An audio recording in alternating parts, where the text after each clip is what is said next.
So a lot of you asked about this, and it's really crucial if you're expecting. We're diving into high blood pressure during pregnancy today. Yeah, it's definitely a topic that comes up a lot.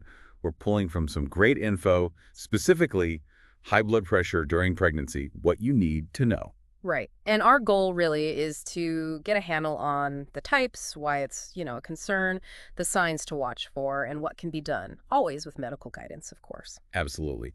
First things first, what is high blood pressure in pregnancy? We're generally talking about 140 over 90 or higher. And not just a one-off reading, right? Exactly. It needs to be consistent, measured, say, on 2 different times at least.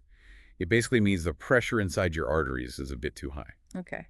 And you mentioned types. It's not all the same thing. No, there are mainly three we talk about. First, there's chronic hypertension. Mm. That's if you had high blood pressure before getting pregnant or if it pops up quite early, like before 20 weeks. Gotcha. Before the halfway point? Then there's gestational hypertension.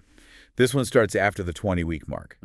The key difference here is that, initially at least, there aren't signs your organs are being affected. Okay, so blood pressure's up, but organs seem okay so far. Right. But then there's the third type, preeclampsia, and this is the one we really need to be vigilant about. Why is that? What makes it different? Well, with preeclampsia, you have the high blood pressure, again after 20 weeks, but also signs that it's affecting organs. Think liver, kidneys primarily. It's considered a pretty dangerous condition. Danger for both mom and baby, I assume? Yes, absolutely. Yeah. The potential complications are serious. Preeclampsia itself can, well, progress to eclampsia that involves seizures, and organ failure is a risk. Sadly, in severe situations, it can be life-threatening, Wow. and it impacts pregnancy directly, too. There's a risk of placental abruption. Where the placenta detaches too early? Precisely. That can cause bleeding, put the baby in distress. High blood pressure can also restrict how well the baby grows. IUGR, right. Intrauterine growth restriction. That's the one, leading to low birth weight. And there's a higher risk of the baby arriving too early, preterm birth, which comes with its own set of potential challenges for the newborn. And in the worst cases?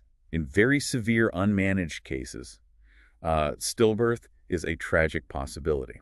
It really underscores why monitoring is so crucial. Okay, so vigilance is key. What warning signs should you be looking out for, especially for preeclampsia? Great question. Because sometimes high blood pressure itself doesn't make you feel bad. But for preeclampsia, watch out for really bad headaches, the kind that don't go away easily. And the persistent ones. Yes. Also, vision changes, blurriness, maybe seeing spots or being really sensitive to light. Okay, what else? Sudden swelling, particularly if it's noticeable in your hands and face, Hmm. not just the usual foot swelling some people get. Also, really rapid weight gain, like several pounds in just a couple of days. That sounds alarming. It can be. Yeah. And add to that list pain in your upper abdomen, usually the right side, and feeling short of breath. And if you experience any of those, Don't wait. Don't try to guess. Seek medical attention immediately. Call your doctor, go to the hospital. It needs checking out right away. absolutely crystal clear on that. Now, the source also mentions some natural approaches to help manage things. What does that involve? Yeah, these are supportive strategies, but always alongside what your doctor advises.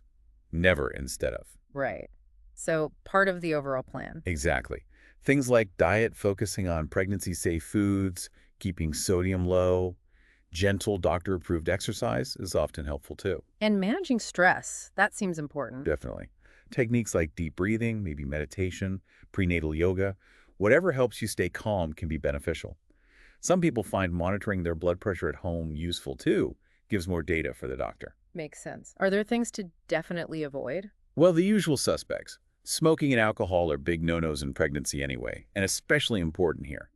Cutting back on heavily processed foods is also a good idea. And simple things like rest. Absolutely. Getting enough rest, staying well hydrated, basic but important. Oh, and one specific note. Fasting isn't generally recommended during pregnancy unless your doctor is closely supervising it for a specific reason. Good point. So wrapping this up, what's the core message for someone listening who might be worried? I think the main thing is being proactive. Managing blood pressure is key for your health and your baby's. That means going to all your prenatal appointments, catching things early if they arise, and working with your healthcare team on those healthy habits. It really empowers you to be part of your own care, doesn't it? Staying informed, staying connected. It really does. Which leads to a thought for you, the listener. How can you ensure you're actively tracking your health and keeping that communication line open with your doctor throughout this journey? It's about partnership, really.